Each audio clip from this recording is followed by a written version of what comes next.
Good morning, folks. Welcome to Coffee with Artists. My name is Rachel Wilkins. I'm delighted today to be joined by Colleen Blackard. Colleen is... Hi. Hi, Colleen. We've known each other we were just reminiscing, actually, that we've known each other for probably over a decade now. We go way back. Wow. When we were art babies showing at 320 Studios. Yeah, that's correct.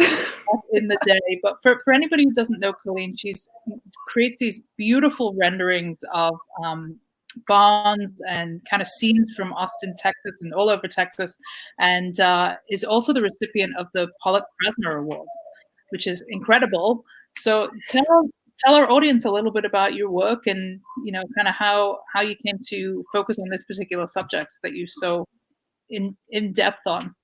Wow. Well, let's see. It's been an exciting journey of just following whatever I'm excited about at the time. And for a while it was ballpoint pen drawing. So I was trying to figure out, could I actually create these darks and shadows in ballpoint pen circles? So I created that challenge for myself 10 years ago. And then I developed this technique of drawing stars with circles around them, just kind of carving out the darkness to create the light.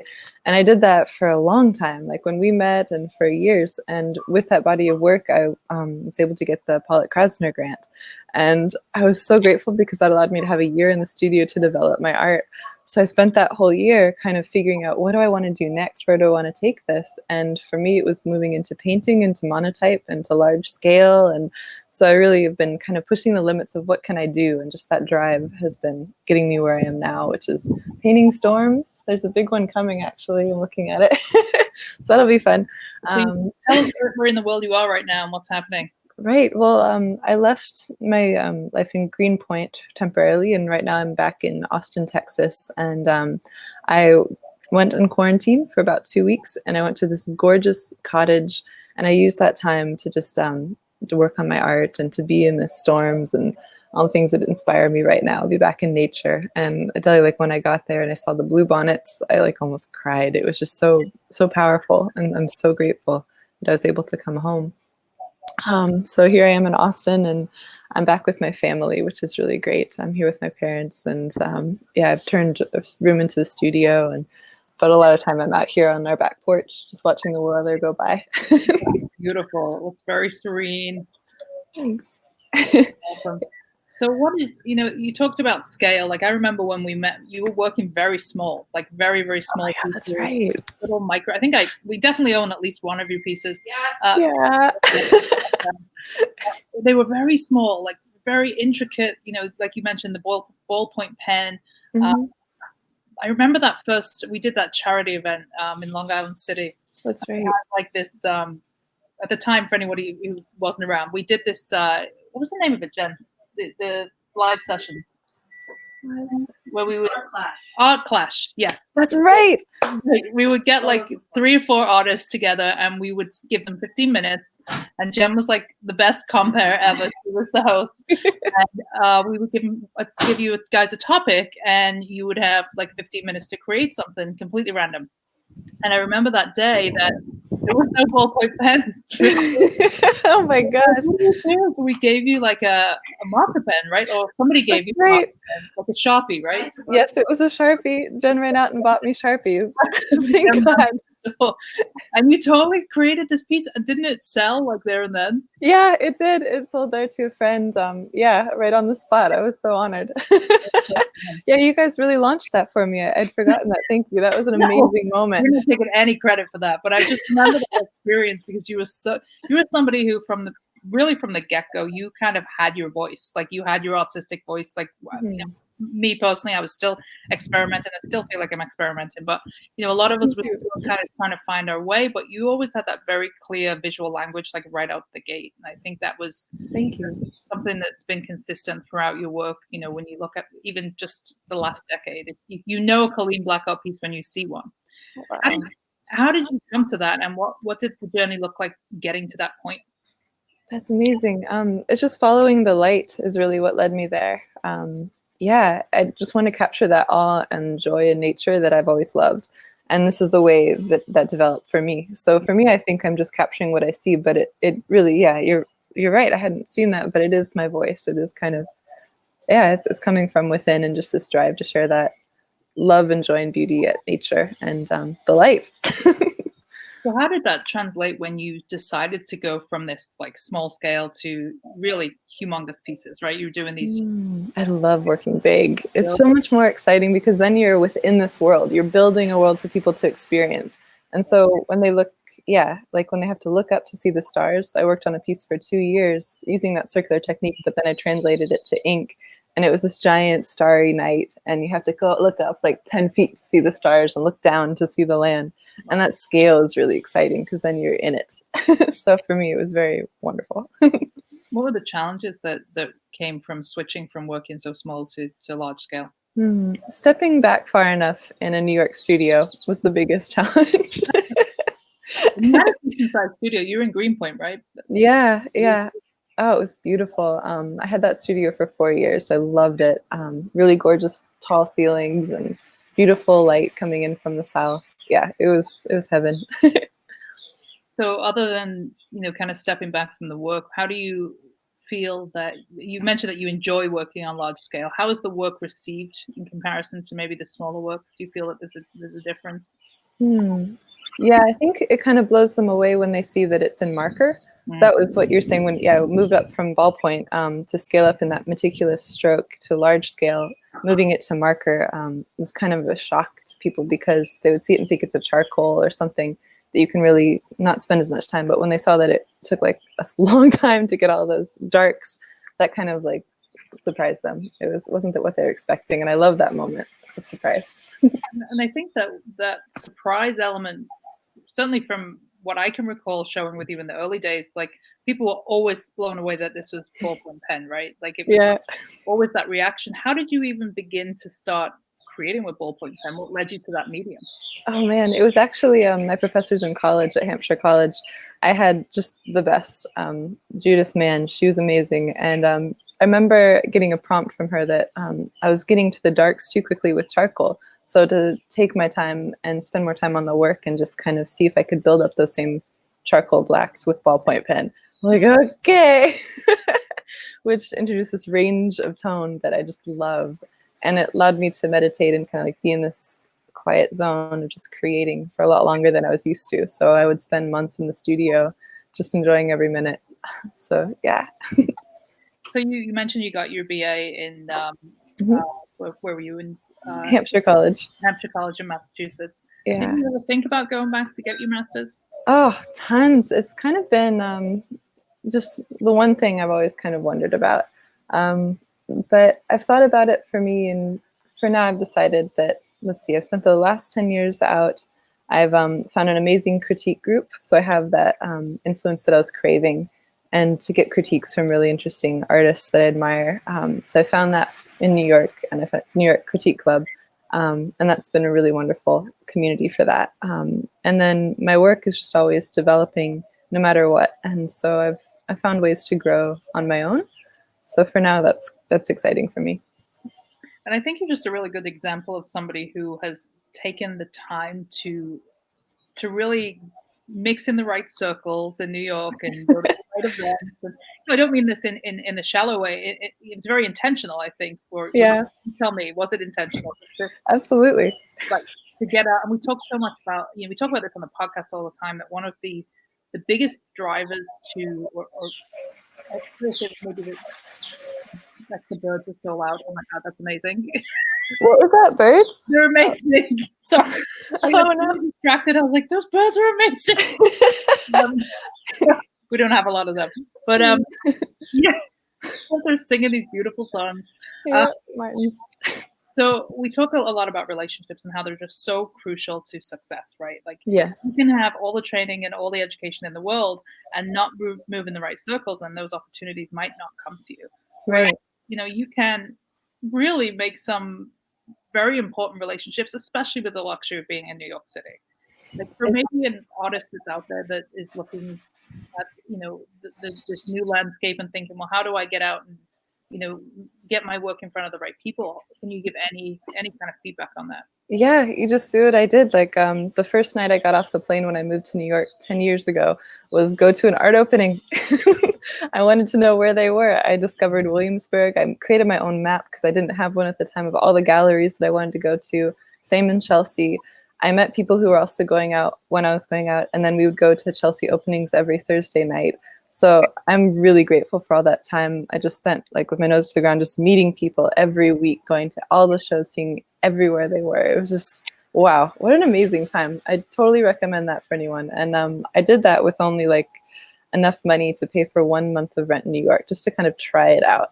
Wow. And 10 years later, there's a career. That's so wild. I think so many of us come with that kind of mentality, right? Like, I'm just going to throw caution to the wind and just see what happens and see what comes out the other side. Exactly. I think you have to have a certain kind of spirit and maybe a little bit of lunacy to move to New York City. Being young helps, I will say. Now that I'm in the 30s, it's like, oh, I don't know if I would have.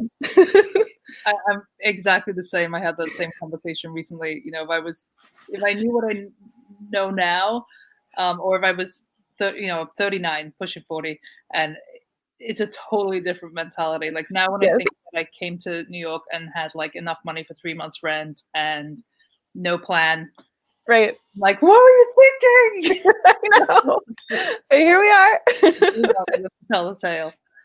So let's talk about those early days, because I mean, we met, like, we would play both exhibiting at it was a show called Contrast.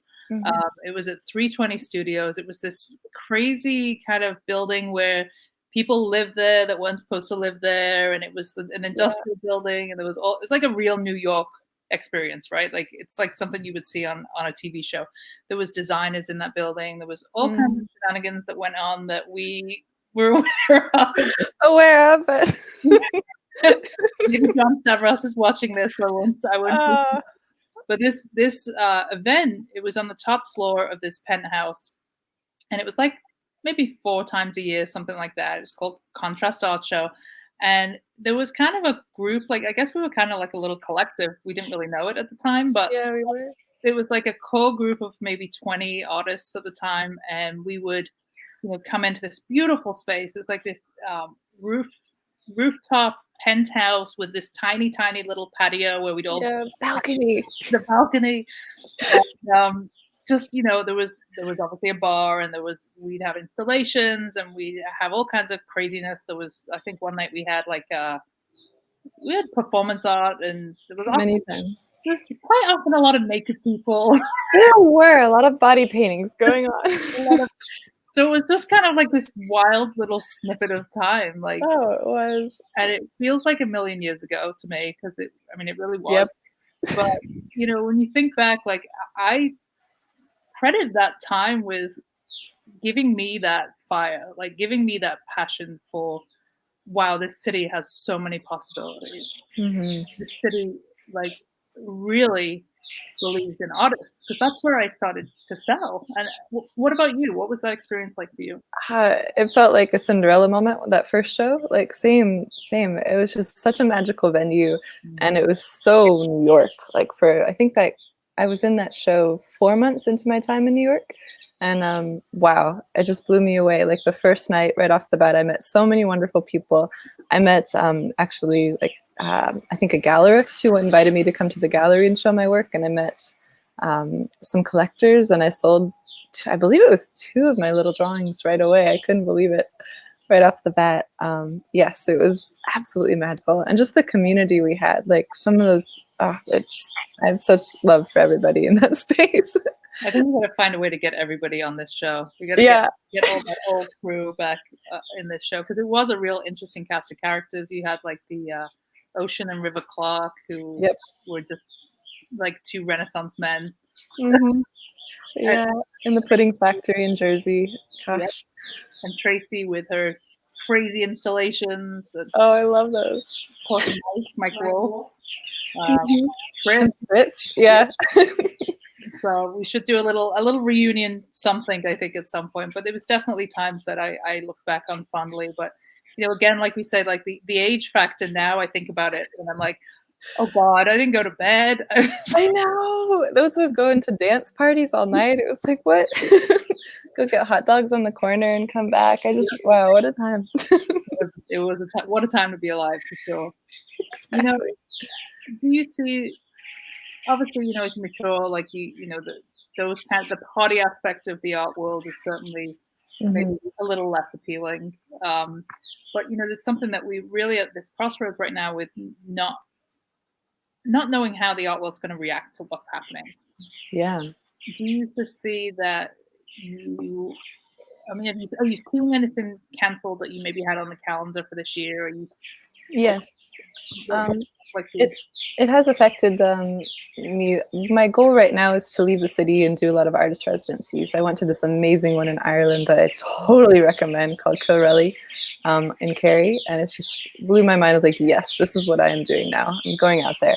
So I had two lined up for this fall, one in Wyoming and one in the Great Basin in Oregon.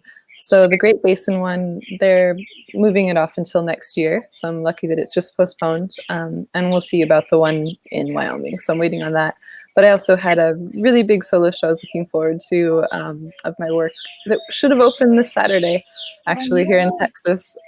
So that will probably be postponed as well. No updates yet. But yeah, it's just kind of a year of pause of it. I really did want this time to just quietly kind of develop my painting language and to see where else I want to take my work into installations, maybe a storm room. Like, I'm just like, what else can I do? So having this time to really develop that is very, very useful. And I'm grateful that I have our New York community that I can still access probably now more than ever, no matter where I am. So this time that I gave myself to travel, it actually kind of worked out that I could still connect with New York. Yeah, I don't know if I would have been able to if I just left the city in a normal circumstance. So it's this kind of odd silver lining. I'm really grateful for my community there. We definitely all have the gift of time right now, whether we want it or not, right? Yeah, yeah, it's definitely upending where my plans for the next 2 years. I have been kind of thinking of leaving the city to see what it's like to live in nature, or closer to it anyway. So my plans might have been pushed up sooner than I thought. So it's a lot in the air right now, but it's all good. It's all right where I need to be. So you know, let's talk about that a little. You talked about you know you've lived in the city for what, a decade maybe? Yeah, a decade. What? So, but your work is so isolated, you know, Yeah. country, outdoorsy. I Yes. don't see any city influence barely in there at all. Not anymore. Maybe in the early days. Right. But yeah, it's been interesting. I think that's why travel has kind of looked like the best choice for me now, just to be out where I'm inspired and to bring that back to the city. That's what I've been doing for years with Texas, like what you're saying with the barn. I even did an entire series about an abandoned barn in Austin, Texas. And I put it everywhere, and I built a little model of it in my New York studio, and I did this whole monotype series about this barn because it was my identity, like this Texas barn in New York. So I've played with that a lot over the years of kind of how to blend the two and how they work together. But for now, the country is kind of winning. Like it's time to be in nature, and I'll bring that back and see what everyone thinks. So Tell us a little bit about growing up. You grew up in Austin, Texas. How was your upbringing? it was amazing. I'm so grateful. I have the most supportive family, and being away from them has been the hardest part about living in New York for the past 10 years. Luckily, I come back to visit twice a year. I stay for about a month. I find ways to make that happen. But yeah, my family has been my biggest support, and yeah, I'm really grateful to be around them right now, especially. Did you come from a creative family? Yes, my mother actually, she used to be an art restorer in the Kimball Art Museum in Fort Worth right before I was born. So she brought that kind of museum and that education to my life. And I think there's pictures of me like in museums when I was like a baby, like pointing at a Renoir or something. And my earliest memory is of a painting that her and her team worked to restore, and it was Frederick Church's Icebergs. And that's my favorite painting of all time. There's something that I felt at a young age when I looked at the submerged icebergs and this crystal clear blue water and like a cave, and it got me. And that kind of awe and wonder that I felt when I looked at that painting is actually what I'm trying to do now with all of my works. That feeling. So yeah, it's been a big influence in my life. Have there been any other creative influences along the way? Yeah, actually, yeah, my father is a lighting director, and so we had like the best prom pictures. So much sense now with your work. Yeah, And art history. Okay. yeah, yeah, it definitely came naturally, and I'm so grateful because of that. My dad is a freelancer, so they understand that lifestyle. There was no pressure on me to live a more normal, like 9 to 5 job. Like I've never seen what that looks like around me. I've always kind of seen us figure out how to make things work with doing what we love. So that's been huge. Yeah. That's amazing. So you talked about your critique group. How important has that community been for you, and how does that look in terms of how you do critique without perhaps offending? Oh, that is tricky. I've actually I'm a fan of very harsh critique, but not in a to be mean, but to be refreshingly critical and clear about what works and what doesn't. So I'm always encouraging that kind of critique on my work. But when I critique work, it's not like what I do is I find what works and I really bring that out. And I notice when I'm critiquing work, that's kind of what I focus on, and kind of creative ways that people could play with what they're interested in. So just being in that dialogue again is so refreshing. I remember that from Hampshire College. That was what got me into art, like thinking about for myself in my work and developing my strong voice. Yeah, that's what I came back to this group for. And having that dialogue has helped me to kind of talk with other people about my interests, to know about shows maybe I wouldn't have heard of, to know about books that I want to be reading. So I've started like reading all these great art books and things, and just doing my own kind of education about that, and having people to share that with has been just such a relief. It's like, oh, I've been wanting to talk about this for years. So yeah, I found that very useful.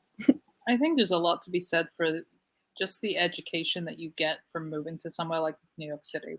Absolutely. Being around that community, or any big major city that has kind of an art hub, immersing yourself in the culture, shows, reading, like you said, critiquing and taking critique. It's almost more valuable than perhaps going and getting a master's. Yeah, I kind of found my own way. Yeah, I do believe so. And I was kind of looking for ways to be recognized within that community, like academic recognition. And applying for grants is one good way. Like having the residencies and having that Paul Krasner grant kind of gave me that validation that I was looking for outside of myself. Like, oh, okay, I've gotten this awesome grant now. I can just do what I want, and I know that I'm an artist. I don't have to prove it anymore. So that was what it was for me that I was looking for. So yeah, I definitely recommend finding your own way and trusting your heart on that. How did that come about then? What was your application process like? Was it one of many? Did you apply multiple times? No, it was the big one. It was the one that I thought about. There's no deadline on the application, so I think I worked on it on and off for about a year. Kind of had it all ready to go, and then just sat with it for 6 months, just thinking about it. It was just, yeah, it was the big one, the center of my world. And I even found this amazing book by Gail Levin about Krasner's life. So I ended up reading that entire book, and like right as soon as I finished, coincidentally, that's when I applied. So it just kind of all felt like this one right it was here? Right. Yes, you have the book. Oh my gosh, how do you have that? I have it sitting on my desk right here. What? That's so strange. Interesting. Yeah. I've met the author, Gail Levin. I went to her talks at the CAA conference. Oh, wow. Yes, she's phenomenal. I just love what she's doing for women. I have a stack of art books on my desk right here because the truth is that I use them to prop up my computer right now because it was too low. This is like from my shelf is what I'm going to read next. This one. Oh, good. And also this is I've read this once before, but I'm going to read it again. This is Peggy. Ooh. I got this when I was in Venice, and it's fascinating. But how funny is that? So there it is. I recommend that. Lee Krasner always gets the the lesser attention of her counterpart, her husband, Jackson Pollock. Mm-hmm. Do you see any? Are you seeing any more opportunity afforded to female artists while you're out there than perhaps leaning towards more male? I am seeing it, especially. What? So was that part? I think there's a shift happening. I do think so. I think it's a long time coming, but it has been happening over the years, especially compared to her time. Just going to the Helmuth Clint show at the Guggenheim last year. I went to a talk at the New York Studio School by the curator, and she was really blown away by the reception in the art world towards her work. They knew it would probably be a good one for the public, but having that kind of the art world pay attention and be really excited about it was very interesting for them. So they're seeing the results of their efforts of getting these women who are unknown in history out there, and I believe that's going to lead for more opportunities. Yeah, I do think it is changing. Absolutely. Let's hope so. Yeah. So the actual application, you said, it was consuming. You worked on it for a year. What was? It wasn't that long. I was just kind of obsessing. It was a procrastination or an obsession. What did you go with? Just for anybody that's perhaps thinking, what Totally have to be this big, grand idea? Yeah. Well, I chose one body of work to highlight, and that was the large ballpoint and marker drawings of the barn. And I showed detail shots of that.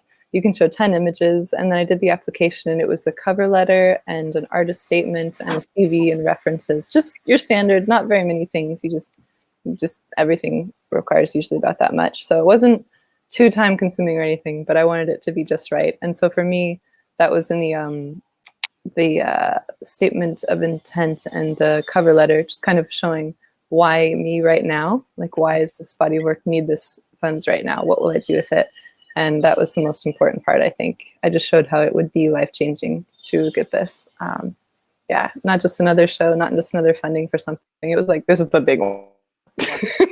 And it was. Right. Well, what do you think it did for you? I think, like I said, that confidence, like, oh my God, like I have this recognition, I have this name behind me now. Just for me, knowing that was the biggest thing, because I was looking for that in New York. I wanted that recognition. But the funds, oh my gosh, I got to spend an entire year in the studio and having that confidence that, oh, I am an artist, like this is what I'm doing, what can I do? It opened the door for new things. Like I probably would have stayed in ballpoint and just not really left what I was safe in if I hadn't had the time to really develop something new. And so that just was this renaissance for me. I just had this time to just like study, like I was saying, this critique group, like reading all these different things about all these different artists, and to develop my work, to do the monotypes, and then move into painting and to complete the Abandoned series, my one about the barns. Amazing. And it's a pretty large financial grant, right? You said it was able to fund the studio for the year plus. Yeah, it was 30,000. Wow. That's amazing. Congratulations. I never really got to say congratulations. That's a huge accomplishment. Huge accomplishment. So grateful. One of the wonderful things that I love about you and just your attitude to art in general and the art world is that you are willing to come back and kind of help those that are coming up through the ranks, and give a little bit of your experience to them. You very kindly joined us as a juror at conception shows in New York City for probably about the last 2 years, I would say. Quite a few shows, which we're incredibly grateful for. I'm honored. What is that experience like, actually getting, because it's a lot. There's a lot of artists in each show, it's often, as many as 40. Like, how do you approach that, and what does that give you? Wow. It's very different seeing it from the other side. It's not what I would have thought as an artist being jurred. I think that was kind of like the most interesting part for me, and just kind of the opportunity to connect with artwork and these artists who have been making all these different kinds of things. I was really surprised, at what really stood out. It wouldn't be like, if you look at my art books, the kind of work that I would be drawn to, but it was the voice that I could see in the work, and that was the strongest thing that I was drawn to. And sometimes that was surprising. I wouldn't have seen that on my own, but just getting to connect with the artist there. I learned a lot. And just seeing all these artists that I could really relate to, like we've all been there, and that's how it starts. And you can see their greatness and what they're becoming and what they've become. It's an exciting time in an artist development to be in one of these shows. And I'm really excited to see where they go, actually. And it can be a challenge sometimes. I know I personally don't get involved in the juring process because I want to stay as impartial as possible, which is why we bring in amazing people like you.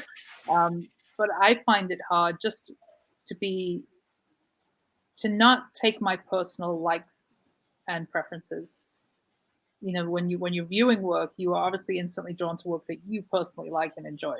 Of course. How do you separate that? I mean, whatever you're drawn to will inevitably kind of be it on a deep level, but it's more than just subject. It's more than just technique.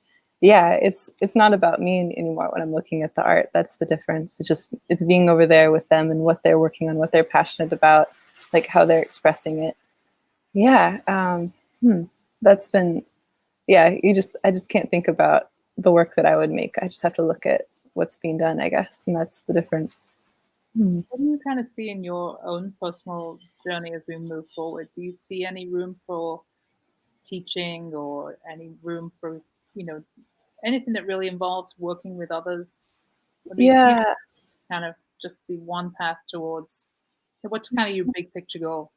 Yeah, my big picture goal is to have like my large ranch style studio, kind of like the Georgia O'Keeffe life, just out there making my work and inviting people to my space and to be there.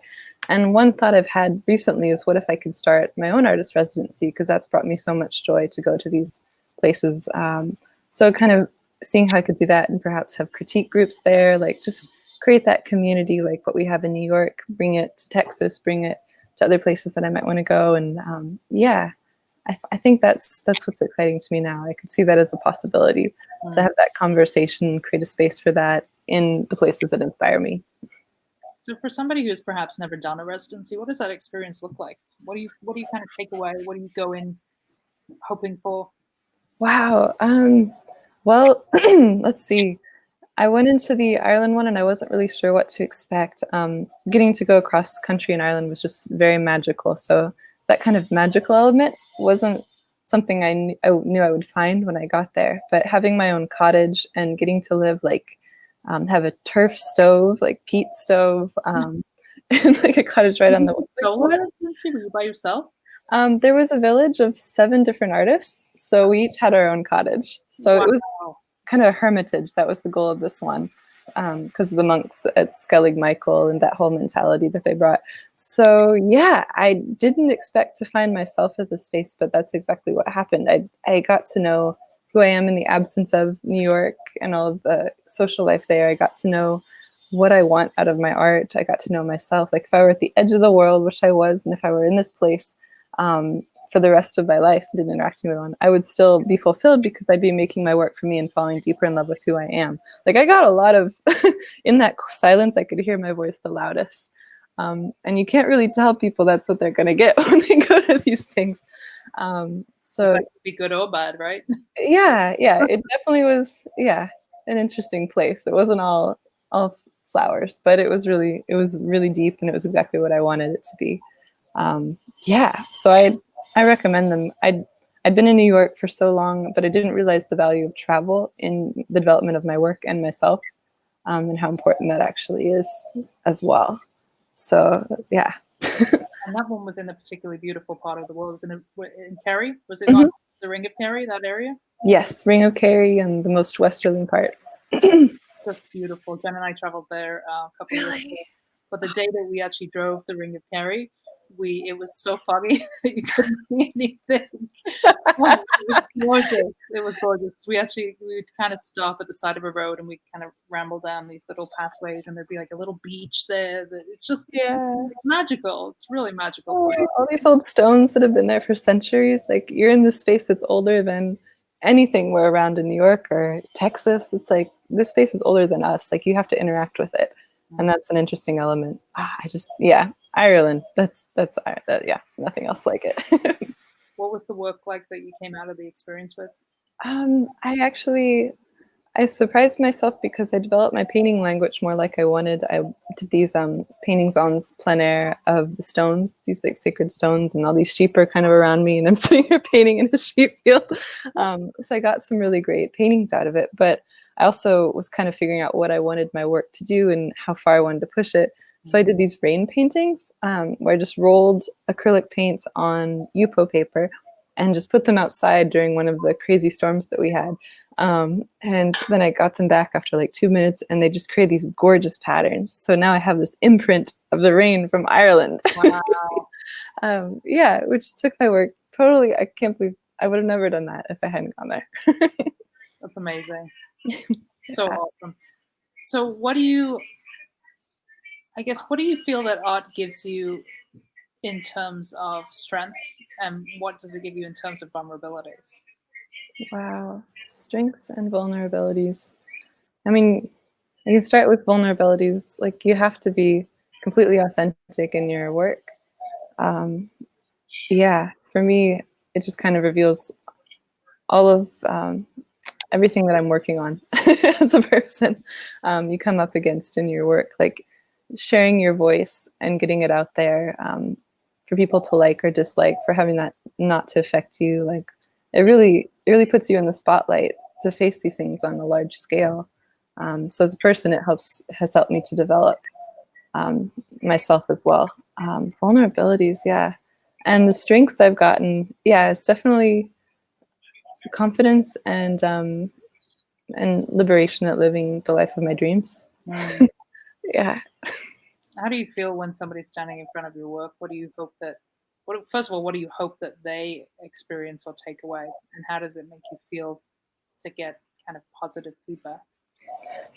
It's a surprise because I don't know how anyone will react, but that's what I'm hoping it will be for them too. Like, I'm hoping they come up to it and they see something they haven't seen before, and they're just like, what? And a lot of the times I do get a reaction like that, and it still surprises me every time.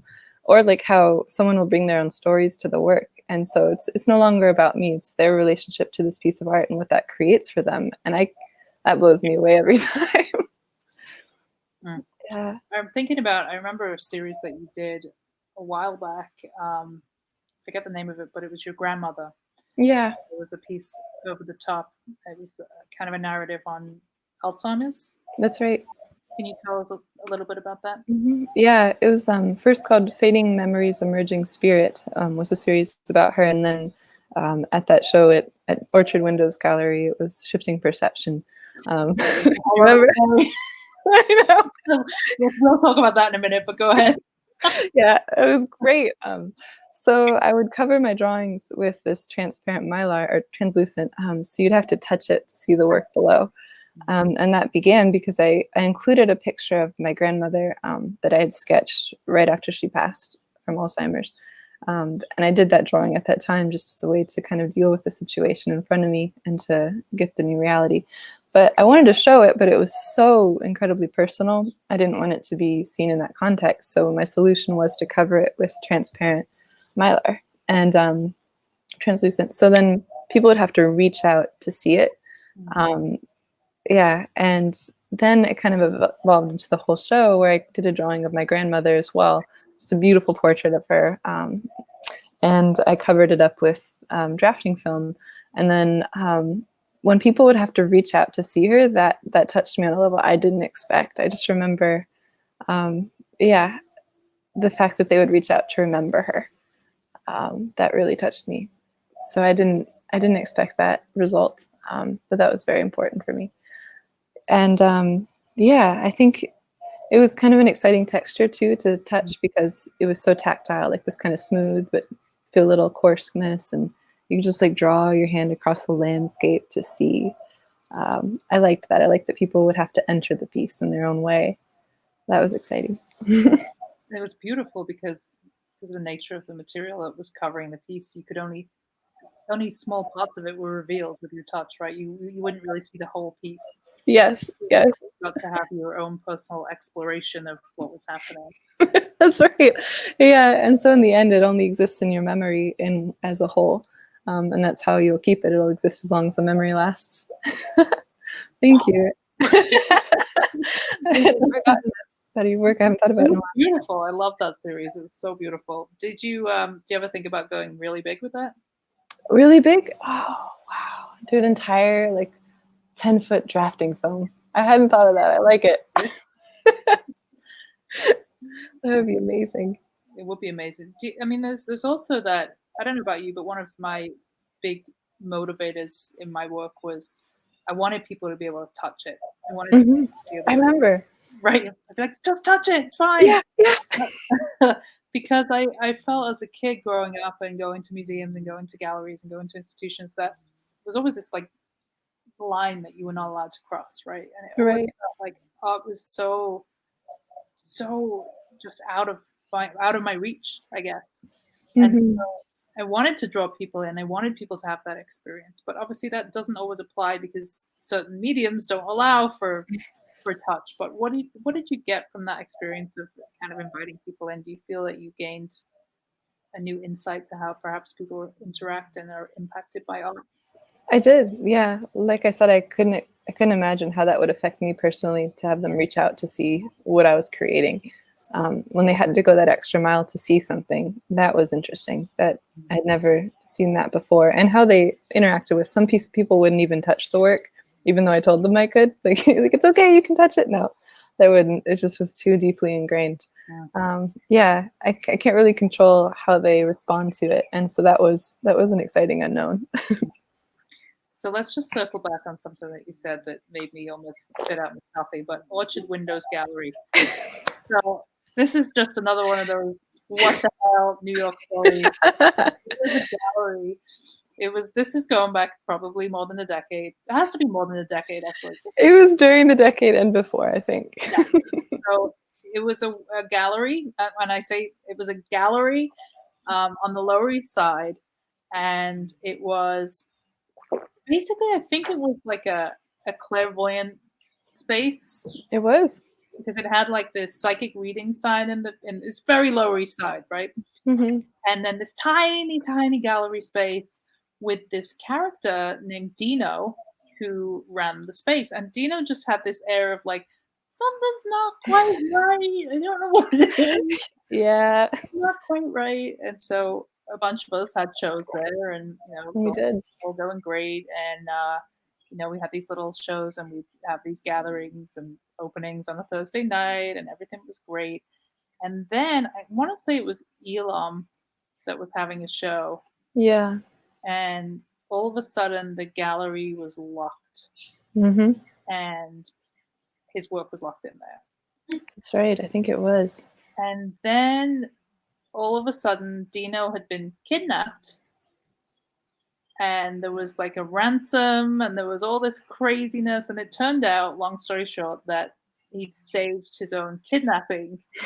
What? I had forgotten that. No, that makes sense. The whole thing, and there was art stolen, and it was just, it's like you can't make this stuff up, but it's like a movie waiting to happen, the art world in New York City. It was. I do remember he would show up to art openings with a blindfold on and say, "I see nothing. I see nothing." I think it came to some of those very early conception shows that we had down in Yeah, downtown in New York as well. I think so. Thinking back to those times, when we started conception, like it was, we really didn't have kind of a business structure. It was just like one giant party in a basement of a fancy restaurant on Warren Street in the financial district. Mhm. Brick. Yeah. Yeah, brick. It was a lot of fun. Again, it was kind of more of a party than it was an art show, but It was both. it was. But it gave it just had that energy, and I think that was what really, I saw that energy, and I'm like, there's something here that needs to be explored. Like, we need more of this. Hmm. We need to find a way to be able to make it sustainable, obviously. But that's really where conception was born, in those kind of dusty basements, shall we say. Yes. What do you think, perhaps like a young artist who's coming out of art school and contemplating moving to New York City? Just do it. Yeah, there you go. But no, we talk about like moving in those circles. Like, what are the relationships that are important, and who? You don't have to name names, but have there been some relationships that you've formed along this way that have been able to open doors for you that perhaps wouldn't otherwise have been opened? Yes, absolutely. Right when I first was thinking of moving to New York, I think I reached out on Craigslist to a gallery looking for assistants, and that happened to be later the studio of Jan Frank, this amazing artist down on Bond Street. But yeah, I remember just kind of helping him for a few years, and during that time, he kind of became a mentor. So in my first few years, he really was very influential. He was the one who told me to apply to the Paul Krasner, and he was one of my references. He'd also gotten it himself. He showed me it was possible. He really took me under his wing, and we would talk art world in the openings, and yeah, I'm so grateful for Jan. Like he was huge in my career early on. So that was a big, yeah, a really big important friendship that I had. Who else? I mean, so many along the way. We met so many people those years, right? I don't. Gosh. Some of the most interesting. I know you met Jerry Saltz probably. Oh yes. 4 times. Yes, I'm so grateful for what he's doing right now. I just saw a talk that he was doing with the UN, I believe, or someone in Geneva. But it was about kind of the future of the art world and why it's important to be making art now as a young artist, and just everything he's always done to support young artists, the next generation is what he calls us. Like, that's an incredible voice that I'm really glad that he's sharing out there. And yeah. Who's been the most interesting character that you've come across on your interesting character? Okay, he's up there too in that category. Yeah, he's kind of an acquired taste. You either love him or hate him. I guess so. Yeah, it depends on who you are, I suppose. He definitely has the art world persona and an online one. So he's got a strong personality, and it's perfect. It serves him well. But I think he's got really good heart as well. He cares about young artists. That's important. Gosh, let me think. Other artists. I really was inspired by Kathy Bradford when I saw her give a talk with Judith Bernstein at a CA conference years ago. Just everything that she overcame to be where she is now and to be herself, like so authentically her. Like every communication is just like vulnerable and true and powerful. Seeing her was really inspiring. And through the Critique Club, we went on a studio visit to meet her. So I got to go to her studio as well and see what that's like in Williamsburg and just, hear her directly speak with artists. A lot of interesting people along the way. Those are probably the two most profound. Yeah, I'll think of more.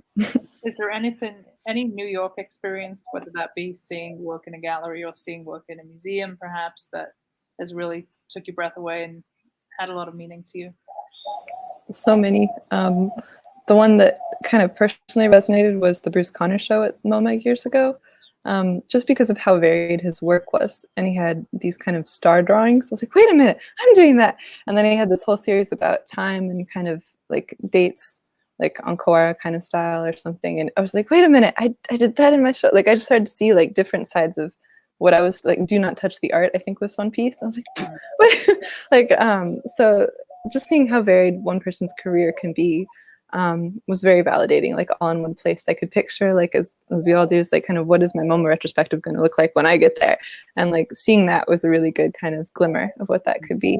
And also at the first one I saw that really got me was also at MoMA, and who was that? Why can't I think of his name right now? One of the big ones that knew Jackson Pollock. He did all the women. I can't believe I can't think of it. What? Yeah, de Kooning. Why am I? Thank you. Wow. Seeing his show and his development over his life really got me. Like, I think I almost teared up at the very end, because when you see someone from where they started to Infiguration, like where they developed and like what they finally were doing later on in life, it's like, oh my God, this is a life we're looking at. He is here, this is him, and we're experiencing it in all its glory. Like, what an incredible experience. So that really spoke to me, just how much someone can develop over their lifetime. And it just validated what I know, that I'm going to be making my best work when I'm like 70. Right. There's no place like MoMA. I'm like just always in awe when I go there. And I remember going there for the first time when I moved to New York and sitting in front of those Pollocks and just, I'd only ever seen them in textbooks or on the screen, and you can't quite capture that feeling or that emotion that you feel when you sit in front of something. Mm-hmm. Because it's just so humongous. It's a huge piece. But just you can feel the energy almost resonate from these pieces when you stand in front of them. Yeah, they're present. The artist is present. Mm-hmm. Speaking of the artist is present, did you see the artist is present at? I did see the artist is present. Did you get to sit with Marina? I did not. I was too shy, but that was my first MoMA show, actually. I don't think I even knew who she was, because that was like right when I arrived, like that first month. I made a friend at an art fair, and he invited me to that, and saw this woman standing in the middle or sitting in her chair in the red. I was like, what is she doing? Like, I was so new. I had no idea. But I do remember there was like 2 nude bodies, like 2 people standing in a hallway that you had to walk between. Can't remember if I did or not, but we saw a lot of people doing that. Scandalized. We were actually in Florence January last year, and we Jen and I were doing a trip. We went to Venice, Florence, and Rome. Oh wow! And I got really sick in Florence. I was really not doing that great, and so, we kind of we're just going about our night, and all of a sudden we get to this museum, and there's a sign outside, and it was Marina Abramovich exhibit. I'm like, we have to do it. Yeah. And it was like 6 or 7 different rooms, and they were exploring all of the major performance pieces that she's done throughout her career. So it's kind of like a mini retrospect. And there was the one that you talked about with the 2 naked figures, and there's a very small gap in between. Yeah, yeah. You have to walk between, and we both did it. Oh wow! We have pictures of it. And it really pushes your level of comfort. Like you don't know what you're gonna feel until you actually do it. But I just admire her so much. Like, she really pushes those boundaries. Yes. But we also got to, in the final room, they had a setup of The Artist is Present, and I got to sit across from one of her, I guess, her collective that do this, this traveling exhibit. And it was just such a moving experience. I was like moved to tears afterwards. Like, it's just the power that art can have, and particularly those kind of pieces where they really make you connect with your human, right? Connect. Like, I had to sit and look at this complete stranger, look him in the eyes across from me I didn't have to, I chose to. Yes. But it felt like just such a spiritual, elevating experience. Yeah. You can't explain it. It's just in that moment. Do you have when you create art, do you feel like it's coming from another place? Do you feel present? Do you see it as something that you have a hand in, or that somebody else has a hand in? In the ballpoint drawings, yeah, definitely. It just was coming through because I left so much room to chance to see how the composition would develop. And so I would just be doing the same thing over and over and seeing what that happened and just kind of be blown away. It's like, I don't even know. I do remember that feeling. I think right now the exciting was like, can I do this with the paint? So when something amazing happens with it and I succeed, I'm like, how did that happen? Like, I can't control this. Either it does or it doesn't with paintings. So there's a lot of unknown and just kind of reverence for that process, what you're letting into your space. And like, just by focusing on tone and light and dark, like what else comes through? Like, I love that surprise for me. Definitely.